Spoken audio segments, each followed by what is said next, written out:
Bonjour, bienvenue sur le plateau de Sport Mag au Salon des Mers et plus précisément au Salon des Sports. C'est une première, c'est la première fois que ce salon existe. C'est au milieu du Salon des Mers qui dure pendant 3 jours, porte de Versailles à Paris, l'occasion pour les collectivités territoriales et pour les fédérations et les acteurs du sport de se rencontrer et puis d'élaborer des projets et de rappeler aussi l'intérêt pour chacune des fédérations de son sport. Et on va commencer tout de suite, oui c'est une première, avec la Fédération française de lutte et des disciplines associées.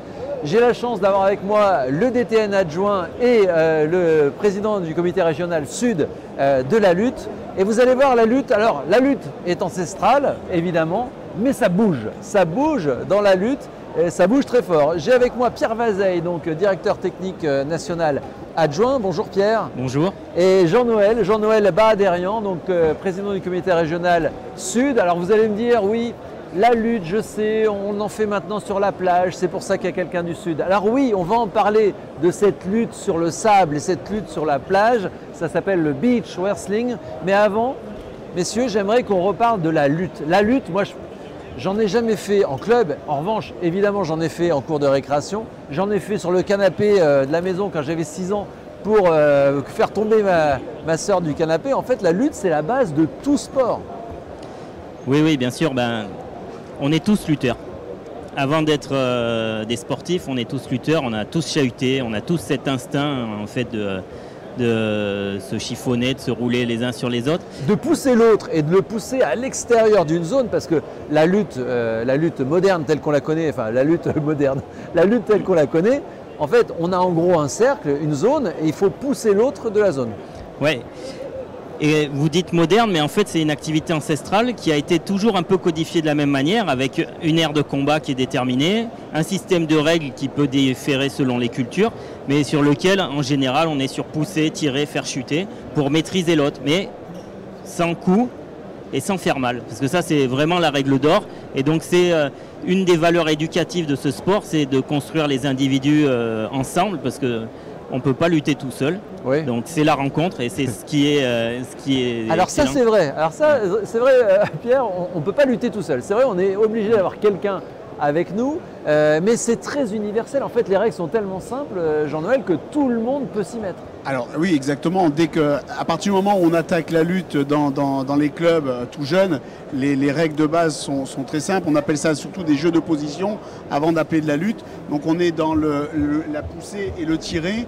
Là on est dans le jeu d'appréhension, hein, et bien surtout dans l'esprit de découverte de son corps et de pouvoir essayer de pousser, de tirer son adversaire et faire un petit peu de ce que nous on appelle en jargon technique un peu de psychomotricité. Oui, alors c'est pas que vous d'ailleurs, parce que psychomotricité, on l'entend aussi dans les cliniques, dans les hôpitaux, parce qu'il y a un vrai rôle, de santé pour la lutte, et comme pour le sport en général. D'ailleurs, on parle beaucoup de cette cause nationale de bouger 30 minutes par jour, mais là, en fait, si on fait 30 minutes de lutte, on va faire beaucoup de sport sans même s'en rendre compte, tellement c'est ludique.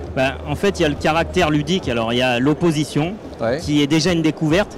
Donc ça, c'est quelque chose où il faut forcément s'engager. Et donc, quand on s'engage, mais qu'on maîtrise, on peut viser à des objectifs de santé, des objectifs d'apprentissage moteur, des objectifs de perfectionnement technique, mais aussi de progression physique. Préparer son corps à la lutte, c'est plein d'exercices inclus dans des jeux, mais qui vont construire les enfants, les renforcer un petit peu physiquement, pour être en sécurité dans cette pratique avec un opposant. Et en sécurité dans la vie aussi, parce que c'est vrai que quand on pratique la lutte, on renforce aussi son estime de soi, on renforce aussi sa protection face au monde extérieur et face aux autres, tout simplement. Ouais. L'avantage de la lutte, effectivement, c'est pour celui qui est un peu timoré, ça va le faire sortir un petit peu de ses zones de confort. Et au contraire, celui qui est hyperactif, ça va canaliser.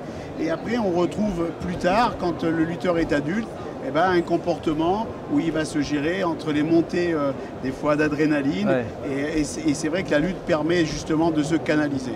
Voilà, et la lutte, on le disait tout à l'heure, c'est tellement simple et basique et c'est tellement ancestral que ça s'est développé aux quatre coins du monde avec des pratiques qui diffèrent, des règles chacun. Et même chaque ethnie ou chaque tribu pouvait même élaborer ses propres règles qui étaient différentes du voisin. Et on se retrouve avec plein de luttes en fait, même le sumo par exemple. Tout à fait. La lutte en fait c'est... Chez nous on dit qu'il y a des luttes traditionnelles, mais il y a des luttes traditionnelles parce que chaque culture en fait a organisé le même système de rencontre. C'était surtout autour de la fête. C'était matérialisé à un moment, un tournoi de lutte qui opposait les hommes forts, qui opposait tous les publics pour essayer justement de se défier. Et c'est ce qu'on va retrouver dans la beach. Nous, on parle de défi. Venez vous défier parce qu'en fait, c'est à la fois personnel, mais aussi de défier un opposant. Et donc, il y a à travers la planète une multitude de luttes qui a toujours ce même ADN final et central. C'est de s'opposer avec l'autre, de faire avec l'autre.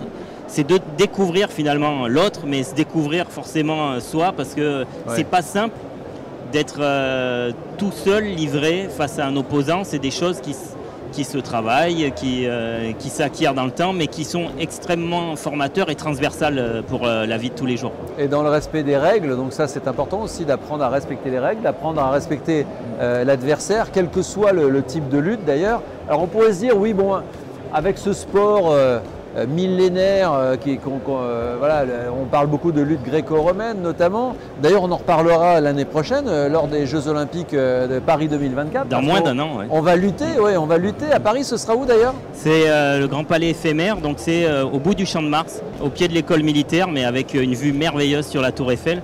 Donc si on peut inviter tout le public à venir voir des lutteurs et de la haute performance, parce que la haute performance en lutte, c'est comme la Formule 1, c'est des grosse intensité. Grosse intensité, des tout petits réglages qui vont décerner ou pas les médailles d'or à Paris. Et pas une seule discipline, mais il y en aura 3, c'est ça? Tout à fait, il y a la lutte gréco-romaine, la lutte libre et la lutte féminine.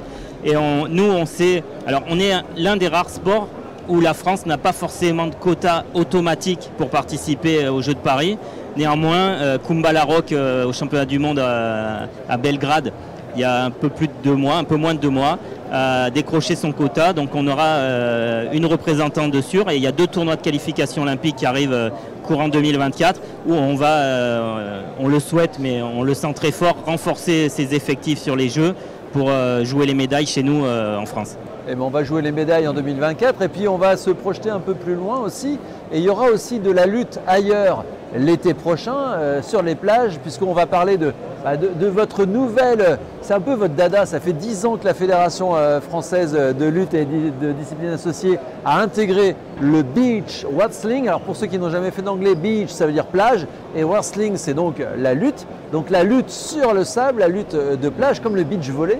Et là, ça devient un sport extrêmement populaire. On n'a même plus besoin de pousser la porte pour voir quelqu'un faire de la lutte, c'est sur la plage. Effectivement, en fait, on a des gymnases à ciel ouvert sur chaque plage de notre cher pays, mais on peut aussi pratiquer la lutte au bord des lacs, en Bourgogne, il y a des belles plages de sable. Enfin, la lutte peut se pratiquer en dehors des régions où la mer est présente. Évidemment, honnêtement, moi l'été, je fais du beach volley alors qu'il n'y a pas la mer là où j'habite, à côté d'Aix-en-Provence, mais il y a le sable, la commune a mis du sable justement pour jouer au volley et pourquoi pas bientôt en effet faire de la lutte. Parce que c'est le côté plus qu'universel là. En fait, on est ensemble, on peut mettre des t-shirts pour faire le rond et puis on y va. Alors bien sûr, on va voir les images. En compétition, on a là carrément c'est quoi? C'est c'est un système de boudins avec des tubes qui matérialisent en fait vraiment la zone de combat, parce que les règles sont simples. En fait, c'est soit on fait toucher un autre appui que les mains ou les pieds au sol, soit on fait sortir l'adversaire de ce rond. Donc voilà, sur un système de compétition, il faut que ce soit matérialisé formellement pour qu'on se rende compte si un pied est sorti ou pas. Voilà, et enfin, là on voit des garçons, des hommes, des femmes. Là, c'est une mixité totale. C'est-à-dire que tout le monde peut s'y mettre. Exactement, c'est très ludique, c'est très sympa. Et là, on vient de voir les images du World Series de Saint-Laurent-du-Var, qui est organisé pour la 3e fois. Donc c'est une des épreuves de Coupe du Monde. Et pour la France, c'est Saint-Laurent-du-Var qui a été sélectionné. Et là, on a fait venir des élèves des écoles de la ville de Saint-Laurent-du-Var ils ont adoré, on leur a fait pratiquer et très très vite les jeunes gens se sont appropriés, filles ou garçons, ce côté très ludique des règles de la lutte qui sont très proches à la fois du sumo ou de la lutte sénégalaise. Les règles sont édulcorées par rapport à la lutte olympique. Donc pour des gens, moi mon épouse elle me dit souvent, je préfère regarder la lutte de plage parce qu'au moins je comprends, ça va vite. Il n'y a pas de subtilité. Voilà, les points sont très vite décernés, très simples de compréhension. Et en plus, on est dans un endroit avec des palmiers, de la musique, c'est très fun. Ouais, voilà, c'est ce côté fun qui manquait sûrement à la lutte jusque-là. C'est vrai, même dans les tenues des lutteurs, etc. On n'est pas dans le fun. Pardon de vous le dire, mais c'est vrai que la lutte, quand on s'y intéresse pas, on ne va pas se dire « Ah tiens, j'ai envie de m'y intéresser ». Alors que là, le beach wrestling, on a envie de s'intéresser. La lutte olympique, aujourd'hui, c'est vrai qu'elle intéresse énormément les spécialistes. Parce qu'il faut un niveau de compréhension. C'est ce que vous disiez, c'est un peu la Formule 1, parce que c'est précis, etc. Le beach wrestling, on y va. Et le beach wrestling, l'avantage, c'est qu'on a fait quand même le pari, la France, mais aussi la Fédération internationale, d'innover avec une activité ancestrale. Parce que on lutte dans l'environnement, finalement, sans structure, sur du sable, et puis avec des règles relativement simples qui peuvent être déplacées d'une culture à l'autre. Et vraiment, s'il y a un aspect, là on le voit avec les images, c'est que l'état d'esprit, c'est de se rendre visible et de se rendre aussi, et la Fédération internationale œuvre beaucoup sur l'image pour capter ces moments-là où il y a de la performance, mais il y a beaucoup de plaisir. Il y a énormément de plaisir chez ces lutteurs. Nous, on le voit, aujourd'hui, nos équipes de France, elles sont majoritairement composées quand même de lutteurs de lutte olympique. Et à chaque événement, ils nous disent tous la même chose. Ça leur fait énormément de bien de sortir des salles pour pouvoir aller pratiquer quand même de la lutte, mais dans un contexte un peu plus fun, comme le disait Jean-Noël. Avec un public plus large aussi. Et puis, c'est vrai, le côté fun. Aujourd'hui, il faut attirer notamment les jeunes pratiquants, vos jeunes adhérents. C'est comme ça qu'on va les faire venir. Absolument. Le fait déjà d'aller s'entraîner avec les clubs sur les plages, ça interpelle les gens. Et on voit aujourd'hui des gens, même sur des gros tournois, qui ne sont pas forcément issus de la lutte, qui arrivent du rugby, qui arrivent du judo, qui s'intéressent à ce sport de plage qu'ils n'ont jamais vu. Et finalement, en très peu de temps, deviennent des adversaires redoutables juste par la compréhension du tirer et du pousser sans avoir une culture de la lutte olympique importante. En fait, ils l'ont. Tous ceux qui font ces sports, en effet, judo, rugby, ils ont déjà cette culture, ils l'ont apprise, mais sur un autre terrain. Différemment. Et différemment. Donc là, en fait, on ne se rend pas compte, mais quelqu'un peut très vite devenir un très bon lutteur. C'était le cas d'ailleurs à Dijon. C'est une anecdote incroyable. Racontez. L'an dernier, sur le championnat de France de beach wrestling, on a sur un des podiums un rugbyman qui a débuté la beach wrestling sous l'impulsion d'une de ses connaissances qui est kiné. C'est le kiné du club de rugby de Dijon qui est aussi le président du club de lutte et qui dit tiens, il a dit à ses rugbymen venez, tiens, toi, tu as peut-être une morphologie de lutteur. Ils y sont allés, 2 rugbymen, et alors au niveau régional, ils ont fini 1er et 3e. Et ensuite au niveau français. Et au championnat de France, donc il y a l'un de ces rugbymen qui a ramené une médaille. Et donc qui a fait un très bon championnat. En fait, comme c'est accessible et la lutte, c'est un sport de combat. Donc avant tout, il y a cet aspect de combat. Et ces aspects de combat, on peut les trouver dans d'autres disciplines. Et là, on le voit, nous, c'est vraiment un souhait d'attirer vers la lutte un grand nombre de combattants, qu'ils soient lutteurs ou pas. Là, le rugby nous le montre. On a des judokates de formation qui ont intégré l'équipe de France de beach wrestling. Et à Saint-Laurent-du-Var cette année, Angélique Gonzalez est la première française, donc elle est issue du judo, c'est la première française à remporter une étape de Coupe du Monde de beach wrestling. Et puis Cocorico, puisqu'on parle des médailles françaises, on a un champion du monde français, c'est une première, c'était il y a quelques jours en Turquie. Exactement, on a eu vraiment cette belle émotion avec Pierre sur ce jeune garçon qui n'a pas une carrière de lutteur plus que ça, mais l'esprit du combat, il nous l'a prouvé. Et on a eu le bonheur d'avoir cette médaille donc à la finale en Turquie dernièrement, il y a 3 semaines. Il y a 3 semaines. Et il est champion du monde aussi parce que c'est le champion de la régularité. En fait, pour raconter un peu l'histoire, il n'a pas gagné son dernier match.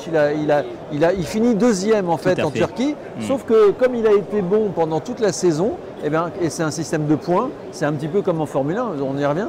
À la fin, en fait, c'est lui le champion. En fait, c'est aussi un côté innovant de la Fédération internationale sur ce système de compétition. C'est que le titre de champion se délivre à l'issue d'un ranking de 5 étapes. Donc Hugo Cueno, parce qu'on le cite, c'est Hugo donc, qui est champion du monde, a effectivement marqué un certain nombre de points sur les étapes précédentes. Il est arrivé, il était 10e, ou 11e. L'avantage, mais qui est aussi le désavantage, c'est que la finale a un système de points particulier où on multiplie par 4. Ouais. Et ce système nous a fait perdre 3 médailles chez les filles, parce qu'on a 3 jeunes filles qui sont au pied du podium, qui sont 4e. Ils ont mal géré la dernière étape. Ouais. Parce que voilà, au jeu des multiplications, ça n'a pas été favorable pour quelques dizaines de points. C'est vraiment dans un mouchoir de poche. Par contre, Hugo, qui lui a été très performant sur la dernière étape et où le leader finalement du ranking était absent, a pu par ce système de points faire une remontée incroyable. Mais il a avant tout réalisé une compétition incroyable. Ouais. Parce qu'il a battu l'Américain, il a battu l'Ukrainien, et enfin il a battu aussi des grands combattants. Mais il a eu ces valeurs que la lutte attend des athlètes, cet esprit de combativité, et surtout on ne lâche rien, et il a été juste boutiste dans ses combats, et il a gagné souvent des combats parce qu'il y a cru jusqu'au bout, et ça c'est un petit peu toutes les valeurs de la lutte en général, et du beach en l'occurrence. Si vous nous rejoignez, vous vous dites mais qu'est-ce que c'est que cette émission formidable? Eh bien sachez qu'on est sur le plateau de Sport Mag au Salon des Sports, qui est lui-même au Salon des Mers. On est ici pendant 3 jours au Salon des Mers, porte de Versailles à Paris. Pendant 3 jours, on va parler rugby, on va parler athlétisme, on va parler natation, on va parler de sport professionnel. Et là, on commence avec la lutte, avec le DTN adjoint et avec le président du comité régional sud de la lutte, qui nous parle en effet de cette nouvelle activité autour de la lutte, ce sport ancestral et qui se rajeunit, qui retrouve une espèce de jeunesse avec le beach wrestling, la lutte sur la plage. Et alors, cette discipline, on vient de le dire, elle a un champion du monde français et elle a aussi une championne du monde chez les juniors. Tout à fait, Lise Landouzi. Donc Lise, c'est une jeune fille qui est aussi dans nos équipes de France de lutte olympique féminine. Et à l'issue du championnat d'Europe cette année, elle a souhaité participer au championnat d'Europe de beach wrestling à Saint-Laurent-du-Var, où déjà elle est devenue championne d'Europe. Et elle a gagné donc sa sélection pour les championnats du monde en Roumanie début septembre, où elle a confirmé vraiment en gagnant un titre mondial, mais dans une sérénité, dans un état d'esprit incroyable. Une grande maturité pour cette jeune championne, alors qui n'est pas du tout de votre région, elle est des Hauts-de-France. Ne croyez pas qu'on fait de la lutte de plage que sur les plages du Sud, on en fait partout. Non, c'est pas destiné qu'aux gens qui ont la chance de vivre sur le littoral français. La preuve, elle incarne vraiment cette réalité-là. Le beach est pour nous, fédération, vraiment un axe de développement. On a parlé du côté fun au préalable. Eh bien, ça permet à des gens d'aller de temps en temps s'essayer sur cette discipline et puis allier les qualités du beach et mettre aussi en exergue ce qu'elle a pu apprendre en lutte olympique. Et alors, je ne sais pas si c'est un hasard, mais en tout cas, il y a aussi un moment historique là, qui se passe aujourd'hui, dans les jours qui viennent. Dites-nous ce que c'est, Pierre. Même je pense dans les heures qui viennent. Dans les heures qui viennent. On va dépasser, la fédération va dépasser les 26 000 adhérents. 26 000 adhérents. Alors, pour qu'on ait un ordre d'idée, habituellement, c'est combien d'adhérents la lutte? Alors, l'an dernier, au 31 décembre, on était à 22 777. Ouais. Donc, on est déjà, vous voyez, à plus de 3 000 d'augmentation. Et on a bons espoirs de rajouter peut-être un millier. Mais dans ces fourchettes-là, quand on réfléchit en pourcentage, ça fait une augmentation qui est vraiment importante. On va de 4% là, si on passe un millier.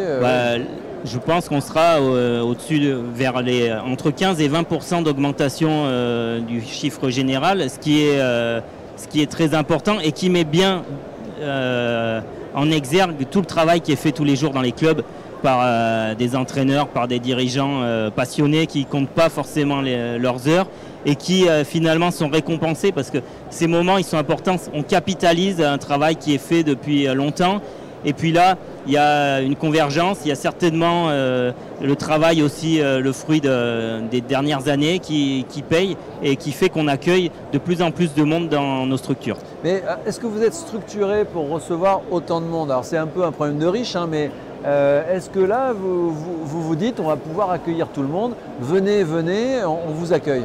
C'est le défi. On revient, on sait lutter, mais le défi, c'est effectivement d'accueillir tous ces publics.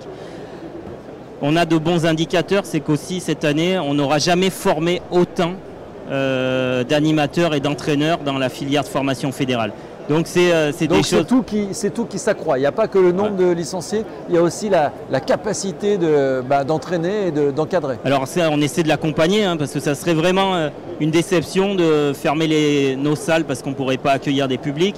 Et donc on sent qu'il y a un potentiel et on essaye d'anticiper pour y répondre. Maintenant, on aura besoin aussi d'être accompagné par les collectivités parce que... autant la beach wrestling, on peut la faire sans tapis, autant un club de lutte olympique, sans tapis, sans salle dédiée, c'est difficile. Il faut des créneaux dans les salles. Tout à fait. Et là, c'est concurrentiel, les créneaux sportifs. C'est aussi la raison de votre présence ici, au Salon des Maires, c'est d'aller un petit peu vendre votre activité et d'expliquer tous les bienfaits de la lutte. Absolument, hein, de faire voir aux collectivités qu'on peut être un véritable partenaire. On voit bien aujourd'hui... la société a du mal à vivre, à se comprendre. Et à vivre ensemble. Et je pense que la lutte peut être un bon projet pour une ville parce qu'on déplace toute cette valeur, cette mixité, puisque la lutte est universelle. On a sur les tapis de nos salles des gens qui arrivent de tous les horizons, de tous les continents. Et je pense que on parle un peu la même langue, donc je pense qu'effectivement pour une collectivité, on peut rassembler plein de belles valeurs autour de la lutte. Et alors racontez-moi, quand on rentre, comment on appelle ça? C'est pas un ring, c'est un tapis de lutte. Un tapis. Quand on rentre sur le tapis, qu'on a un adversaire, voilà, il y a un gagnant et un perdant. Est-ce qu'après on ressort avec une certaine affinité avec cette personne? Parce que c'est un sport de contact où chacun respecte l'autre. Ouais. On parlait de vivre ensemble. C'est vrai que quand on a combattu ou quand on a lutté contre quelqu'un, derrière on le voit différemment, on le voit plus proche. On a beaucoup d'images, beaucoup d'exemples de championnats, de finales de championnat du monde, de finales de championnat où vraiment c'est une lutte âpre avec de l'agressivité, avec pas de la violence, mais vraiment c'est difficile et des champions qui au coup de sifflet final se prennent dans les bras, se saluent parce qu'on partage la même chose. La même difficulté, en fait, gagner ou perdre dans la difficulté, c'est des petits curseurs et finalement on se comprend. Quand tout à l'heure je disais la lutte c'est la rencontre, mais c'est vraiment se connaître à travers l'autre et connaître l'autre, c'est vraiment quelque chose d'ancré, de profond qui est difficile à formaliser, mais où notre sport réussit justement à nous faire ressentir.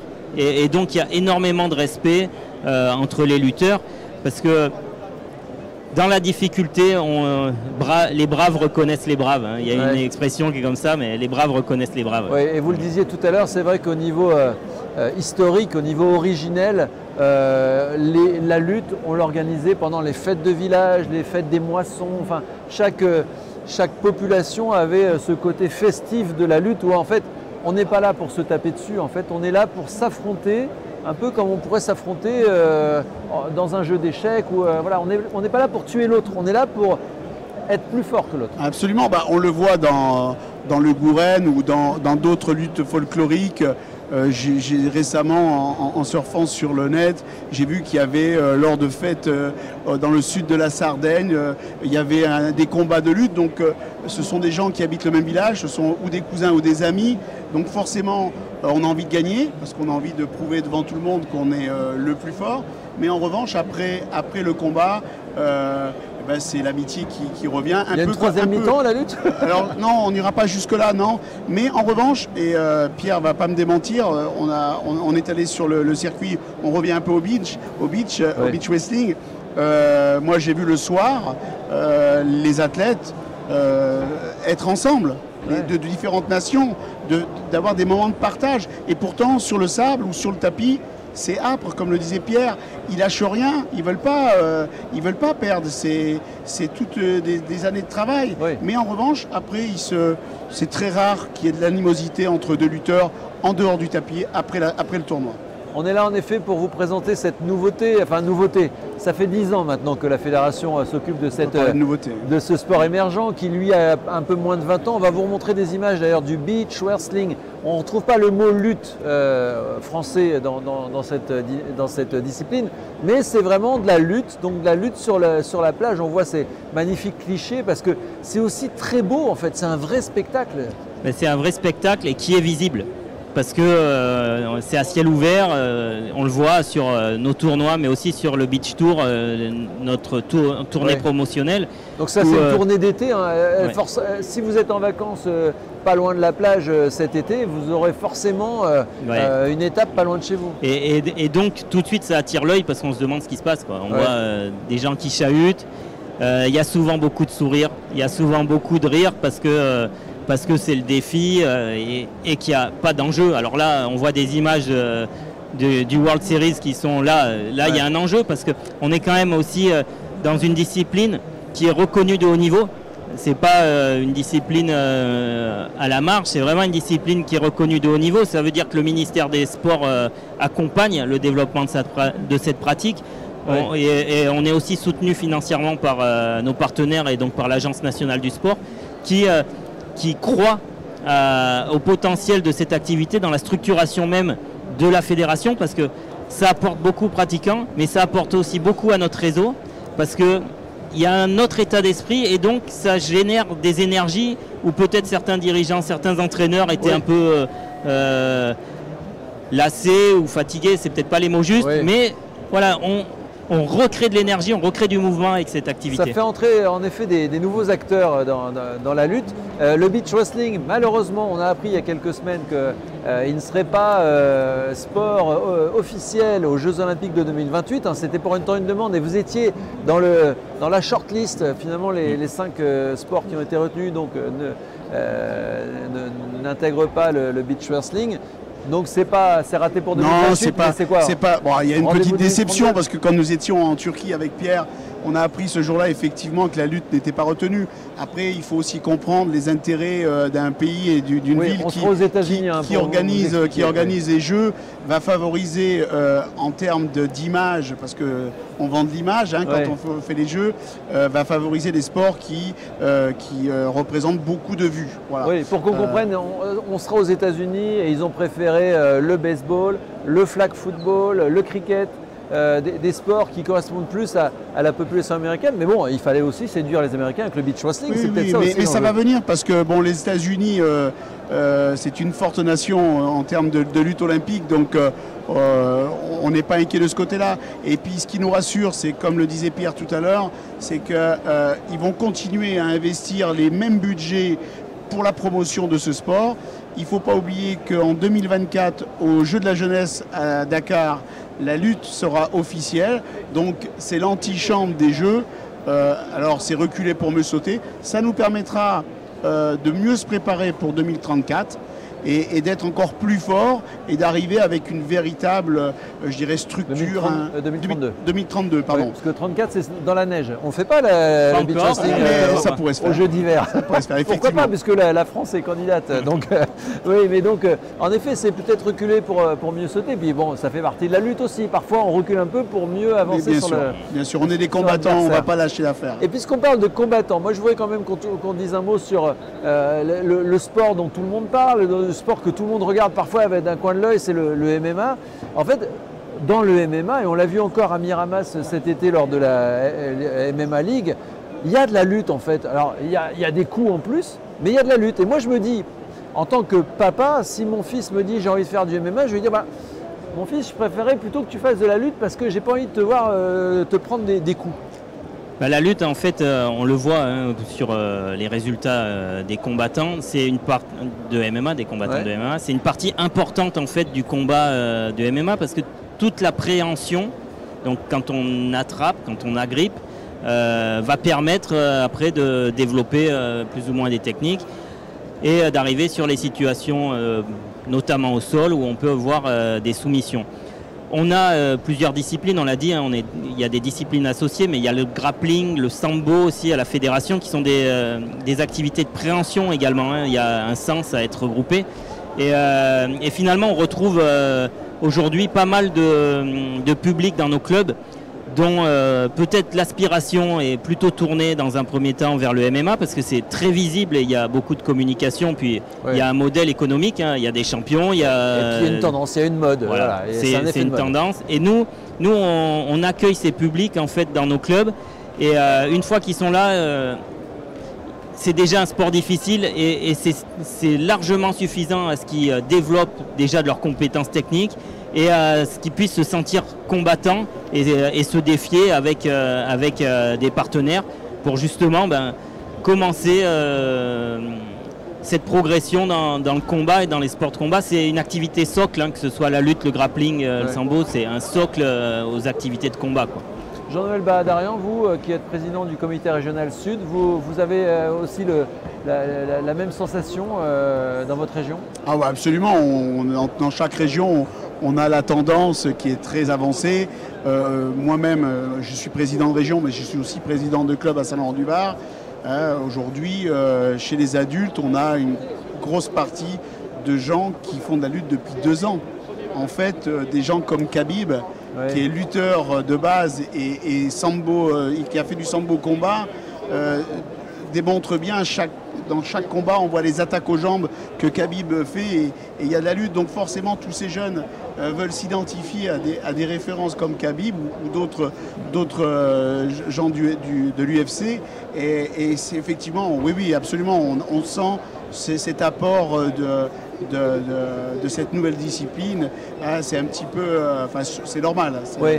Et justement, vous venez de prononcer un terme qui marche dans le sport, c'est s'identifier. C'est vrai que les jeunes, quand ils choisissent un sport, c'est qu'ils s'identifient. Les jeunes de ma génération voulaient faire du foot comme Platini.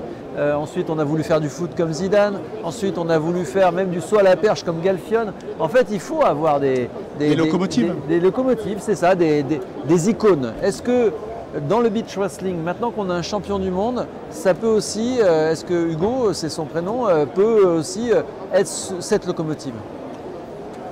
Pour le moment, en fait, le volume que ça touche, il est quand même, alors je vais pas dire réduit parce qu'il s'est très très étoffé, on le voit sur la participation au championnat de France. Mais en tous les cas, ça va être avant tout une locomotive pour notre équipe de France parce que on ne l'avait vraiment pas fixé comme objectif. Et Hugo nous montre que tout est possible. Et que, il a un peu dépassé le plafond de verre en fait. Oui, il a ouvert une porte que personne n'osait ouvrir, tout simplement. Et on a Angélique, on a la jeune en junior aussi qui a démontré que on est une jeune discipline. Il y a un train à prendre à l'heure. Je pense que la fédération a compris le message et grâce à ces 3 jeunes champions, ça va donner des envies effectivement aux autres, absolument. Il peut y avoir des Marseillaises en beach wrestling, on l'a vu. On le souhaite, ouais. C'est parce que c'est franchement sympa à écouter la Marseillaise quand on est dans un événement comme ça. Et quand on représente son pays aussi. Ouais. Ça nous ramène finalement à l'investissement parce que je vais le redire, mais la lutte c'est un sport difficile. Et on parlait tout à l'heure de champions, d'icônes qui ont une économie. En lutte, il y en a très peu. Oui. Les champions, on ne peut pas dire qu'ils aient une qualité de vie, un train de vie hors du commun. Par contre, gagner un titre olympique, gagner un titre de champion du monde chez nous, n'a pas de prix. Ça n'a pas de prix. C'est notre Graal, hein, c'est notre Graal. On a eu les frères Guénaud, hein, ça nous a fait une publicité énorme.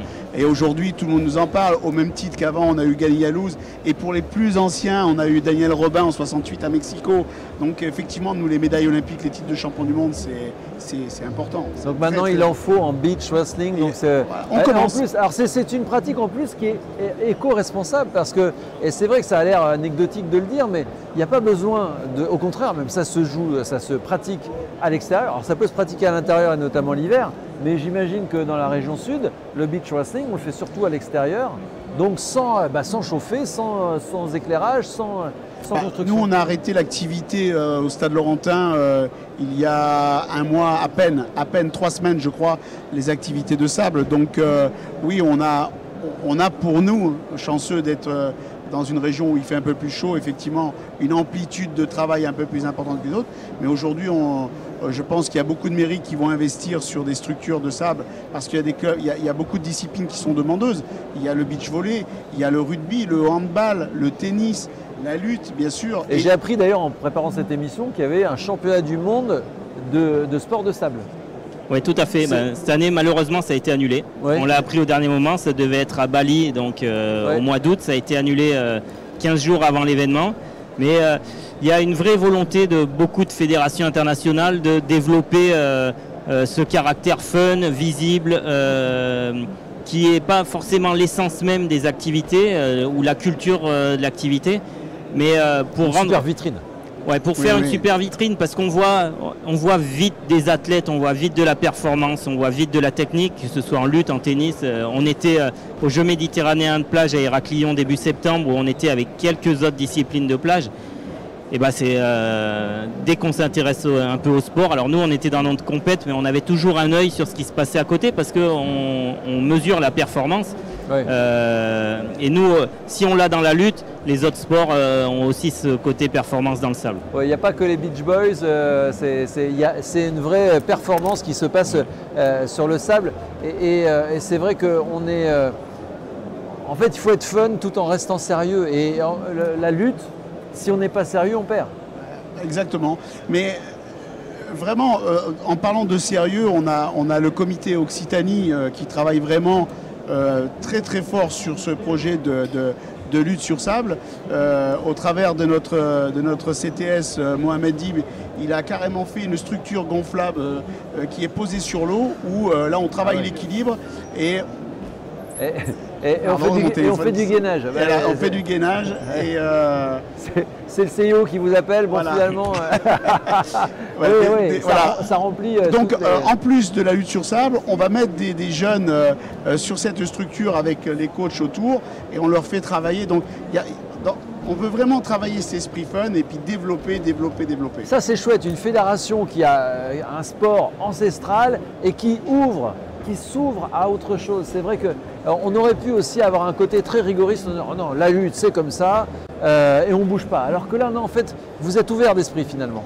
Oui, et puis ça nous ouvre aussi des opportunités de pratique parce que les salles de lutte, elles sont majoritairement dans l'espace public et dans certaines collectivités vont fermer des bâtiments, vont fermer l'accès aux salles sur l'été parce que c'est aussi la période estivale. Et donc, c'est une vraie opportunité pour les clubs de maintenir une activité, de faire de la communication en se rendant visible, de proposer à des centres de loisirs, enfin à des publics qu'on ne touche pas dans l'année parce qu'il y a les écoles de lutte, la scolarité. Mais on le voit, tous les étés, on arrive à toucher des centres aérés, des structures qui regroupent des enfants, des adultes par le loisir. Et donc, c'est d'autant plus de prescripteurs futurs de lutte. Parce que quand on a vécu un bon moment sur le sable, on peut s'orienter vers un tapis parce qu'on a levé des inhibitions, on a levé des barrières à pratiquer la lutte. Et on s'est peut-être aussi découvert des capacités qu'on n'imaginait pas. Alors, pour savoir un peu, parce que là je parle aux parents éventuellement, qu'est-ce qu'il faut avoir comme qualité pour performer à la lutte ou en tout cas pour passer du bon temps à la lutte ? Je vais laisser répondre le technicien. Ah oui, alors le DTN adjoint. Les qualités, elles sont multiples. Il n'y a pas de lutteur parfait. C'est-à-dire, on peut être très bon technicien et quelqu'un peut nous poser des problèmes en ayant de grosses qualités physiques. Donc, avant tout, il faut oser s'engager. Donc ça, c'est le travail de nos animateurs, nos entraîneurs. Pas avoir peur du contact. Voilà. Parce que ça... Non, mais ça, c'est une vraie question parce qu'on peut l'observer souvent et on le voit dans d'autres sports, notamment le rugby, où il y a des placements, on le perçoit, où on pense que les joueurs n'ont pas envie d'être touchés ou n'ont pas envie de toucher l'autre. Ils évitent le contact. Donc l'inhibition au contact, il faut la travailler parce que être bon sur un combat de lutte, si on n'a pas envie d'être touché ou si on n'aime pas toucher l'autre, ça va être très très compliqué. Et puis après, il y a des qualités physiques, il y a des qualités tactiques. Et vraiment, il faut être vraiment capable d'être solide aussi dans sa tête parce qu'il y a des périodes charnières, il y a des moments stratégiques. Et donc, c'est vraiment un développement très harmonieux, hein, la lutte pour la performance. Mais la performance, c'est pas forcément être champion olympique, hein. C'est d'être meilleur le jour d'après, on va dire. Et là, la lutte vraiment permet ça parce qu'il y a beaucoup de choses qui sont transversales du fait de faire avec l'autre, de faire dans un groupe, de changer de partenaire, d'accepter la différence finalement. Hein. Jean-Noël parlait tout à l'heure des problèmes de société, mais la lutte, le grappling, le sambo sont une des réponses à ces problèmes, hein, en toute humilité. On ne va pas révolutionner la face du monde, mais par contre on voit des choses qui sont faites avec des publics qui ne sont pas toujours les plus faciles. On voit que les choses bougent dans nos clubs et c'est vraiment un travail du quotidien parce qu'il y a une activité éducative et pédagogique autour de la lutte qui est très riche et qui va toucher un système de valeurs, qui va toucher à des qualités physiques, qui va toucher à des qualités mentales et ça c'est très intéressant pour les plus jeunes. Et qui peut canaliser aussi les personnes les plus sensibles. Merci beaucoup Pierre Vazey, directeur technique national adjoint de la Fédération française de lutte et discipline associée et donc de beach wrestling, cette fameuse lutte sur plage que vous avez peut-être découverte aujourd'hui. Merci Jean-Noël Bahadarian qui est le président du comité régional sud de lutte. Donc n'hésitez pas, toute la fédération vous accueille et puis bravo donc, pour ce chiffre qui va être atteint là, dans la journée, 26 000 licenciés à la Fédération française de lutte. En plus, c'est intéressant de faire rentrer des licenciés officiels alors qu'on se dit finalement pourquoi intégrer un club alors que je peux très bien le faire sur la plage. Il faut être encadré, c'est comme ça aussi qu'on performe le plus. Il ne faut pas forcément s'improviser lutteur comme ça sur la plage, le mieux c'est d'aller voir un club. Alors il y a cet accès à tout public hein, sur les activités promotionnelles, mais après dans la pratique régulière, dans la progression, dans la sécurisation des pratiques, il faut être dans un club parce que c'est aussi la garantie d'avoir un encadrement de qualité, un encadrement compétent et de cocher toutes les cases pour l'apprentissage, la sécurité des pratiquants. On a la certitude, franchissez la porte d'un club de lutte ou une arche si c'est sur le sable, l'accueil sera très bon parce que c'est vraiment l'ADN de cette discipline. C'est une des valeurs de la lutte, oui. Et vous serez vraiment au bon endroit pour pratiquer et vous épanouir, soit en étant champion, soit en étant combattant, mais en progressant et en faisant avec les autres. Et si finalement la lutte était le sport tendance de ces années 2020, 2023, 2024, on va voir ça. Merci beaucoup à tous les deux. Merci de nous avoir suivis. On reste ensemble pendant 3 jours au Salon des Sports, dans le Salon des Mers, Porte de Versailles à Paris, là où vous voyez se retrouvent les fédérations, les acteurs du sport national et les collectivités évidemment, parce que les deux ont besoin l'un de l'autre, hein. Les collectivités ont besoin de vous, les fédérations ont besoin aussi des collectivités. Et vous avez besoin de nous pour vous faire découvrir d'autres activités. Le beach wrestling, hein, on garde ça en tête, peut-être pour l'été prochain, pour la plage, ou alors, parce que là, bon, allez, on est en novembre, bon, on va laisser passer l'hiver, vous prendrez votre licence l'année prochaine, mais allez découvrir le beach wrestling. Rendez-vous sur le Beach Tour 2024. Rendez-vous sur le Beach Tour, à bientôt.